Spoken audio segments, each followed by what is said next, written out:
Hey guys, welcome to our YouTube channel IITI electrical ज्ञान।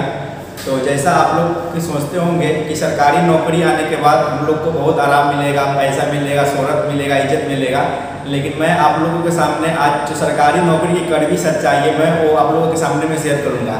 इसको जानने के बाद आप लोग को कुछ ज़रूर समझ में आएगा कि सरकारी नौकरी नहीं मिलने के बाद आपको कुछ और परेशानियों का सामना करना पड़ सकता है। तो इस वीडियो में आप लोग को बहुत कुछ सीखने को मिलेगा। जैसा कि मैं भी सोचता था कि सरकारी नौकरी आने के बाद मुझे कुछ और बहुत ज़्यादा मिलेगा, लेकिन ऐसा कुछ भी नहीं है। तो आप लोग देखिए इस वीडियो को, और इस वीडियो में हम लोग पूरा एनालिसिस करेंगे कि क्या सरकारी नौकरी की कड़वी सच्चाई है, और बहुत कुछ सीखने को मिलेगा। तो वीडियो को लाइक करके जाइएगा, और चैनल पर न्यू आए होंगे तो सब्सक्राइब जरूर करके जाइएगा। और अगर मुझसे सोशल मीडिया अकाउंट पर जुड़ना चाहते हैं तो मैं उसका भी लिंक आप लोग को प्रोवाइड कर दूँगा। तो देखिए, सभी लोग चाहते हैं कि मुझे सरकारी नौकरी मिल जाए, लेकिन आप लोग को दूसरे चीज़ पे भी डिपेंड रहना चाहिए। ऐसा नहीं है कि बस सरकारी नौकरी के पीछे ही लग जाना चाहिए, आपको अदर सोर्स भी देखना चाहिए पैसा कमाने का। तो ऐसा नहीं है कि बस सरकारी नौकरी मिलना चाहिए। देखिए, जब भी आप सरकारी नौकरी में जाते हैं तो आपको पता है कि अभी जो गवर्नमेंट चल रही है सेंट्रल गवर्नमेंट में, वो NDA का है। तो इसमें अभी पता है कि आप जो भी गवर्नमेंट सेक्टर में जाइएगा, जैसे ही आप जानते हैं कि IITI छात्रों के लिए आपका इलेक्ट्रिसिटी डिपार्टमेंट हो गया, आपका DMRC हो गया, और भी ISRO हो गया, DRDO हो गया, ऑर्डिनेंस फैक्ट्री हो गया। तो अभी सबसे ज़्यादा खतरा जो हो गया है, जो मैं बता दूं सरकारी नौकरी के लिए, वो हो गया है प्राइवेटाइजेशन, निजीकरण। और ये एक डिपार्टमेंट के नहीं, रेलवे के लिए आपको पता होगा कि रेलवे में तो ऑलरेडी प्राइवेटाइजेशन हो चुका है बहुत सारी जगहों पे।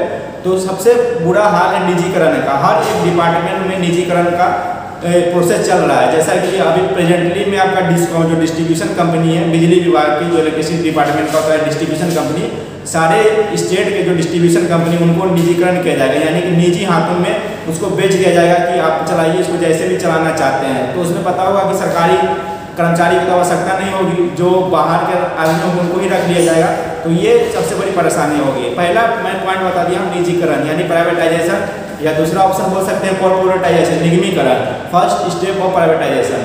दूसरी बात मैं बता दूं कि आपको जब सरकारी नौकरी मिल जाती है तो आप लोग सोचते हैं कि जब मेरा रिटायरमेंट हो तो उसके बाद मुझे पेंशन मिले, पेंशन के तौर पर आपको पर मंथ कुछ सैलरी मिले। तो ऐसा आप लोग को इस टाइम पे नौकरी रहेगा तो ऐसा आपको नहीं मिलेगा, क्योंकि आप लोगों को पता होगा कि 2004 के बाद अटल बिहारी वाजपेयी, उस समय भी BJP का गवर्नमेंट था, तो वहाँ पे पेंशन को बंद कर दिया गया था। जो 2004 के बाद जो एम्प्लॉय बाहर होंगे उनको पेंशन दिया जाएगा NPS के तहत, यानी कि न्यू पेंशन स्कीम। NPS के तहत आपका पैसा कुछ कटेगा, और लास्ट में भी आपको टैक्स कट करके कुछ पैसा मिलेगा। तो आपको पेंशन आपको इस वाले बहाली में 2004 के बाद आपको नहीं मिलेगा। सबसे बड़ी खामियां ये भी है एक सरकारी नौकरी के लिए। ये हो गया, मैंने 2 पॉइंट आप लोग के सामने रखा, निजीकरण और दूसरी नो पेंशन। तीसरी बात मैं आप लोग के सामने में रखना वो है रिटायरमेंट एज। ये बहुत बड़ा फैक्टर है। देखिए, रिटायरमेंट एज अभी मैं बता दूं, बिहार सरकार का कुछ दिनों पहले एक डिसीजन था कि मतलब कि आपका परफॉर्मेंस आपका निर्धारण किया जाएगा, मान लेते हैं कि, और ज़बरदस्ती सेवानिवृत्ति भी किया जा सकता है। सरकारी नौकरी में अगर काम करने में सक्षम नहीं है तो आपको VRS दे दिया जाएगा, यानी कि सेवानिवृत्ति आपको दे दिया जाएगा। तो ये बहुत बड़ी गलती चीज़ है कि आप लोग सोचते होंगे कि मैं जब सरकारी नौकरी में आ जाऊँगा तो हमको 60 साल तक नौकरी भी करना पड़ेगा। तो ऐसा कुछ भी नहीं है, आपको 55 साल 30 साल में भी आपको रिटायरमेंट कर दिया जाएगा।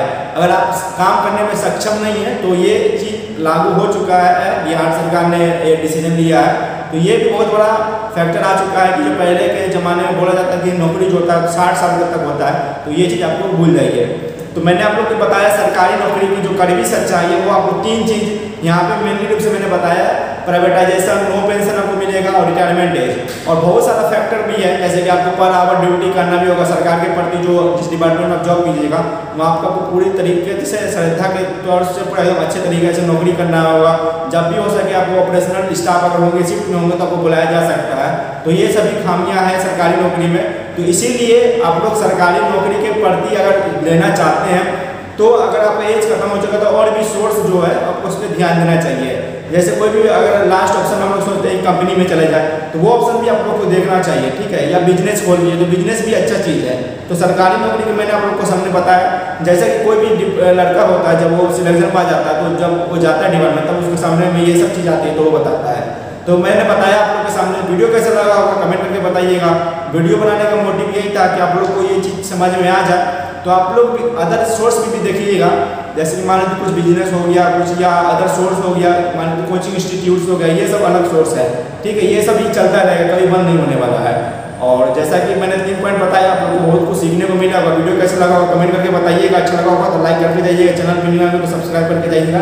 तब तक के लिए दोस्तों धन्यवाद।